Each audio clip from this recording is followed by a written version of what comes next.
Children's, last class we completed our first unit. Here today we are going to discuss about the unit 2, Art and Architecture of Tamil Nadu.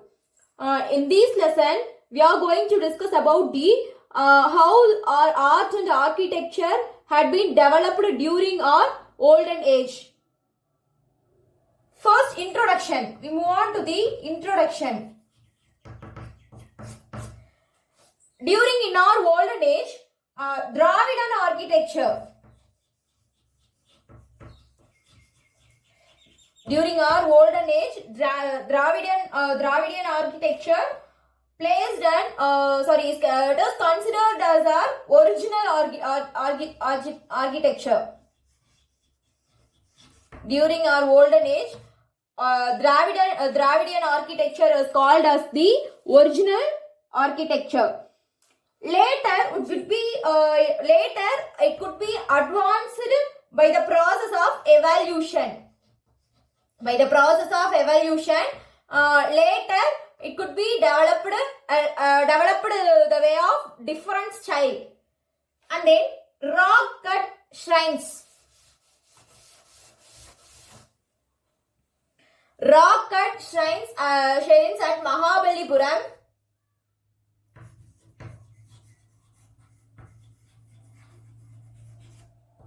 Rock cut shrines at Mahabalipuram was one of the great example. It was one of the great example for Tamil Dravidian architecture. Mahabalipuram is one of the great example for Tamil Dravidian architecture.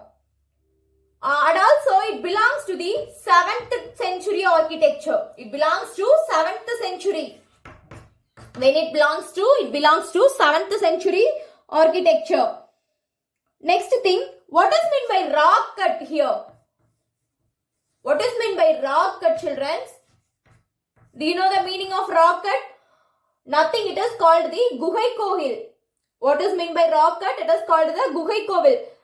During in our olden days, we all heard there is a temple inside the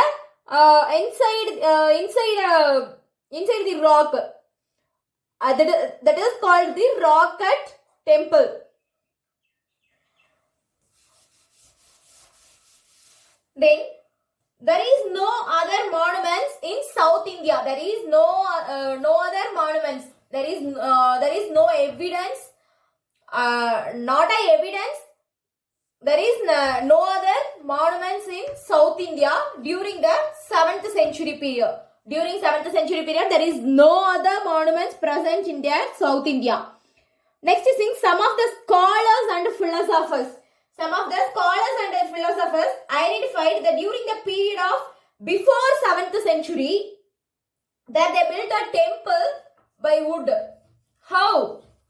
They used to build the temple by using the trees and wood. So, because of these process, due to natural disorders, those temples could be destroyed. Okay, some of the scholars and philosophers identified that before 6th century, the people used to build a temple by wood and trees. So, due to some natural disorders, those temples can be destroyed. So, there is no monuments during the before 7th century of South India. Next thing, there is some in Tamil Nadu, in our Tamil Nadu, development of architecture temple can be took place in 5 stages. Okay, children, in our Tamil Nadu, the development of architecture temple can be took place in 5 stages. These 5 stages are, first one, the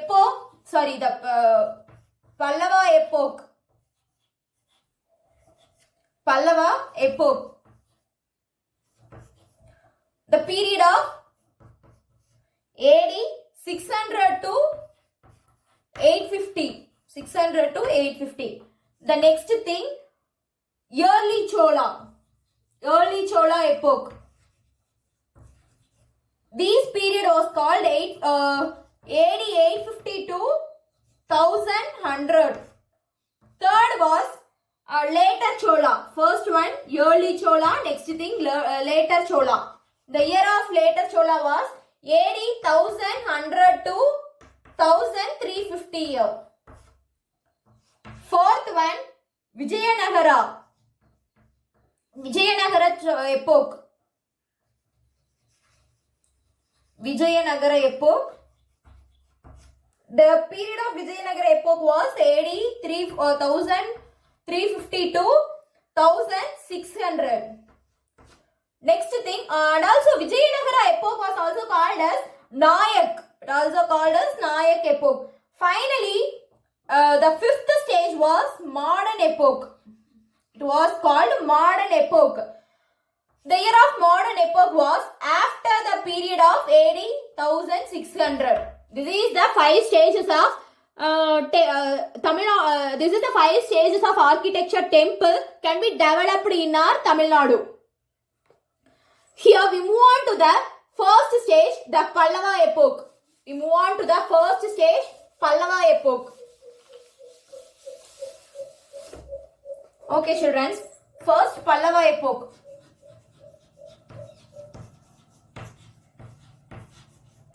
Here, we have to pronounce this word as a epoch. H is a silent word. H plays a silent word, so we have to call epoch. During the Pallava epoch, it had such of transformed from the rock cut to freestanding temple. Rock cut to freestanding temple. During the period of Pallava epoch, it had a transformation between the rock cut to freestanding temple. Next one.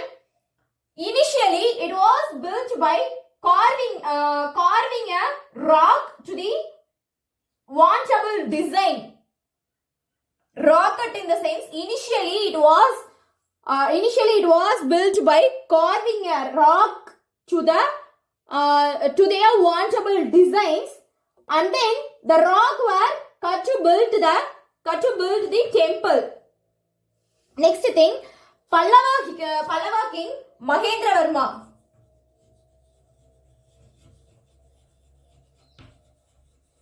Who? He was a Pallava king named Mahendravarma.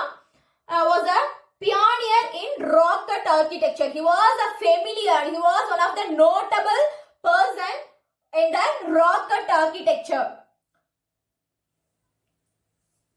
He built a first rock cut temple.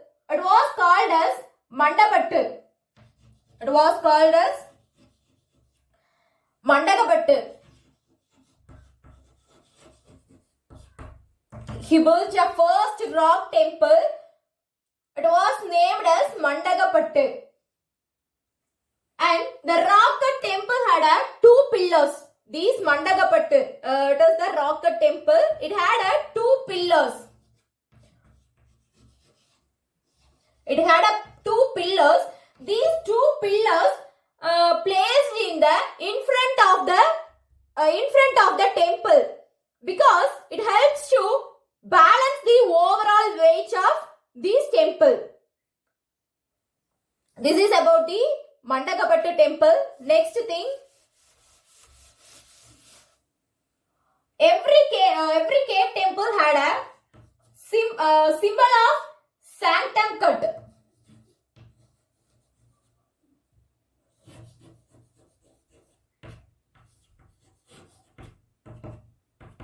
Every cave temple had a symbol of sanctum cut. On the rear side of the wall, there is frontage projecting as mandapa. There is frontage projecting as mandapa. Next thing, also those 2 sides of mandapa consist the sculpture of Dwarapalas. Those 2 sides of mandapas placed the sculpture of Dwarapalas. Dwarapalas. What is meant by Dwarapalas, children? Here, Dwarapalas in the sense a picture of gatekeepers. A picture of gatekeepers. Vaayir Kavalargal. In the meaning of Tamil, it is called the Vaayir Kavalargal. There is a picture of Dwarapaka and had been placed in the 2 mandabas. Next, after the period of AD 700,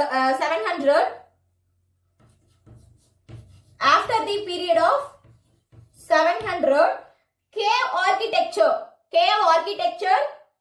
gave the space and way to develop the large structure of temples.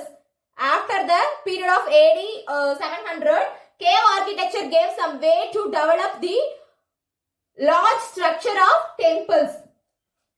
Here, Pallava king named as, next Pallava king named as Narasimhavarma II.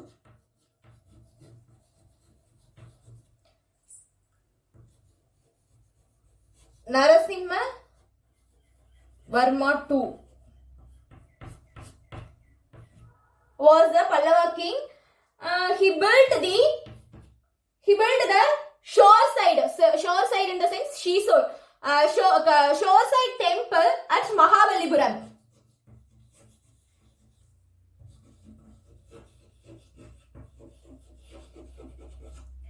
He built a shore side temple at Mahabalipuram, and also it was called as the 7 pagodas. 7 pagodas. He built the shoreside temple at Mahabalipuram, and it was also called as 7 padahos here. And also this Mahabalipuram temple was called as one of the greatest, oldest temple in the South India. Then, not only he built the Mahabalipuram temple, also he built some few other temples named as Kanji Kailasanatha temple. Also he built Kanji Kailasanatha temple. Kailasanatha temple.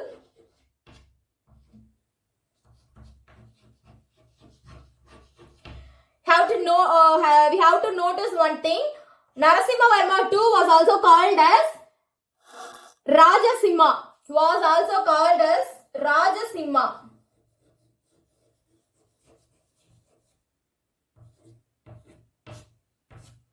Narasimhavarma II was also called as Rajasimha. First, he was built the temple nearby the seashore at Mahabalipuram. It was also called as 7 pagodas. Then he built a temple in Kanji. It was called the Kailasanatha temple. After this Kanji Kailasanatha temple, he built some other temple. It was called as Vaikunta Perumal. It was called as Vaikunta Perumal temple.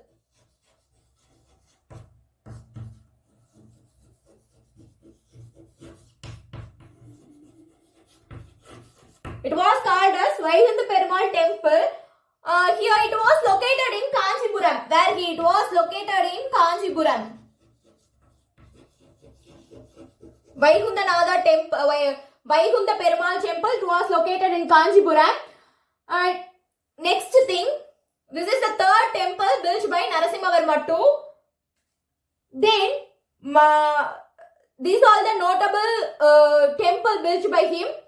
There is another one important information. Mahabalipuram is not only built by the cut stones.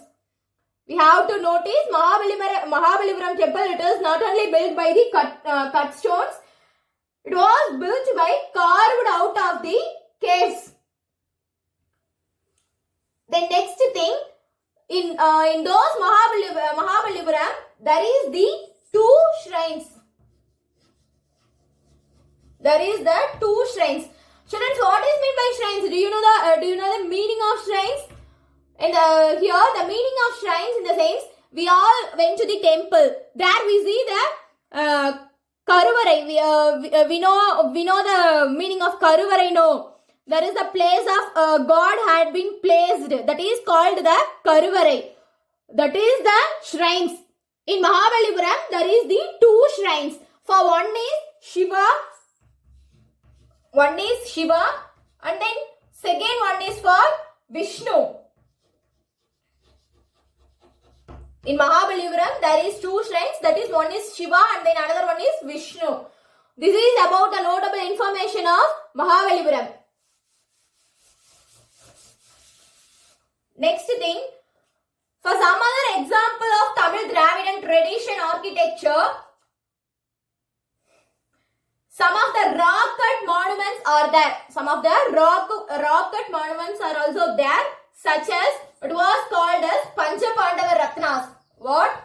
It was called as Pancha Pandava Ratnas.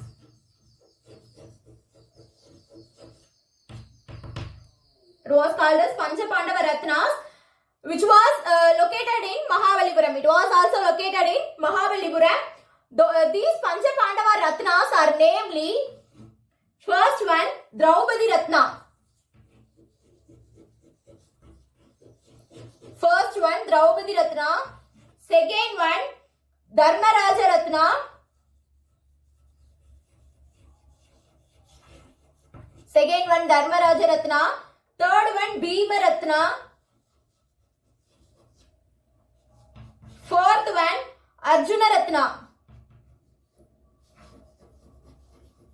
Then finally, fifth one, Nagula Sahadeva. Nagula Sahadeva Ratna.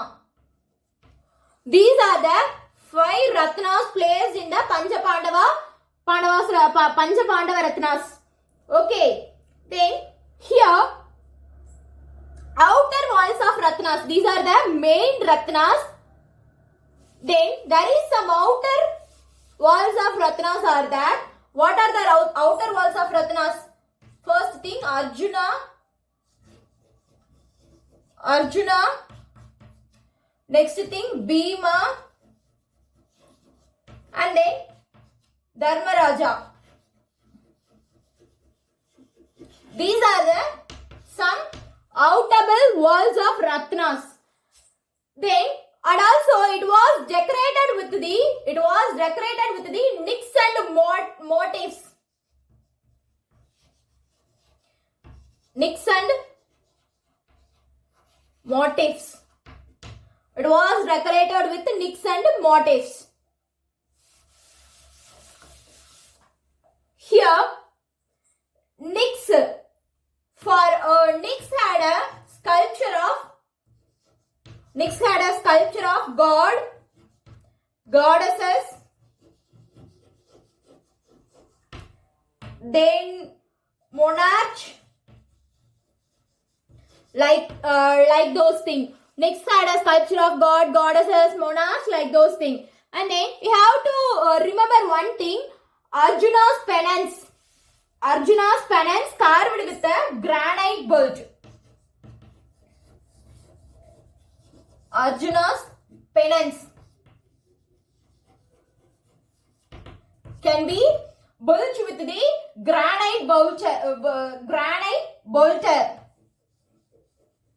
Here it had a length and height of approximately 100 feet of length, 100 feet of long and 45 feet of height.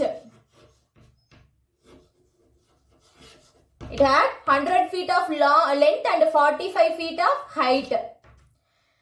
These are about the architectures present during the Pallava epoch. Thank you, children.